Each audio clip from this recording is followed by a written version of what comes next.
Occasion wise dress select করা কিন্তু খুবই জরুরি। এখন আমি একটা বিয়ে বাড়িতে যাব, আমি কি ধরনের আউটফিট পরবো, আমি অফিসে যাব কি ধরনের আউটফিট পরবো, আমি গেট টুগেদারে যাব কি ধরনের আউটফিট পরবো, এই জিনিসগুলো কিন্তু সিলেক্ট করা অনেক অনেক অনেক জরুরি।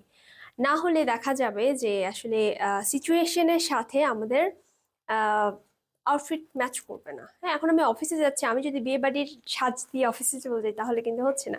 সো আজকে যে ড্রেসটা আমি দেখাবো ভিডিওতে, একেবারে সুদিং সোভার একটা ড্রেস এবং সব জায়গায় পরে যাওয়ার মতো একটা ড্রেস, এক্সক্লুডিং বিয়ে বাড়ি। সো যে কোনো বিয়ে শাদিতে ছাড়া আমরা যে কোনো অকেশনে যে কোনো জায়গায় কিন্তু এই ড্রেসটা পরে যেতে পারবেন। চলেন দেখে ফেলছি এটার আনস্টিচ পোর্শন আমি কিভাবে বানিয়েছি সেটা আমি দেখিয়ে দিব। সো এটা হচ্ছে আমাদের আনস্টিচটা ব্যাক পোর্শন। যদি আমরা খেয়াল করি, ব্যাকের দিকে খুব সুন্দর করে একটু প্যাস্টেল কালার দিয়ে আমাদের এই প্রিন্টটা করে দেওয়া আছে, ইটস ব্লক প্রিন্টেড। অ্যান্ড নিচের ঘেরে একটা পাড় আছে, পাড়টা সামনেও আছে, আমি সামনে থেকে দেখিয়ে দিব। আর ফ্রন্টের দিকে এই নেক ডিজাইনটা আছে। আমি নেকটা কিভাবে বানিয়েছি সেটা আমি দেখিয়ে দিব আপনাদেরকে ভিডিও লাস্টে। চলে যাচ্ছি এটা নিচের ঘেরের দিকে। নিচের ঘেরের দিকে এই ডিজাইনটাই কিন্তু আমাদের ব্যাক পোর্শনে থাকবে।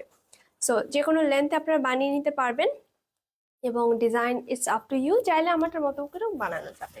চলে যাই এটার ওনাতে। And yes, this is one of our premium collection. আমাদের প্রিমিয়াম কালেকশনের এটা একটা ড্রেস এবং এটার ফ্যাব্রিক কোয়ালিটি থেকে শুরু করে ডিজাইন, ব্লক প্রিন্ট সব কিছু খুব সুন্দর, খুবই নাইস, খুবই খুবই প্রিমিয়াম।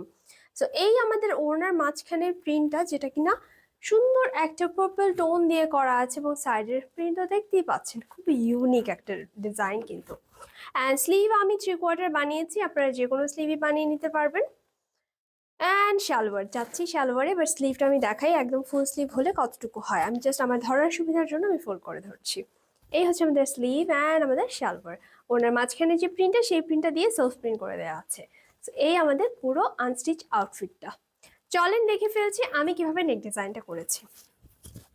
এখানে নেকের দিকে জাস্ট আমি ছোট ছোট কর্ডস, যে বাটন, সে বাটন দিয়ে ডিজাইনটা করেছি। স্লিভের দিকে আমি পাইপিং করে দিয়েছি এবং শুধু তাই না, ওনার মাথায় আঁচলেও কিন্তু আমি পাইপিং অ্যাড করেছি। সো কট পাইপিং তো আমার লাগবেই, চাইলে এভাবে আপনারা বানিয়ে ফেলতে পারবেন এবং যে কোনো জায়গায় স্মার্টলি যাওয়ার জন্য এই আউটফিটটা কিন্তু একদম পারফেক্ট।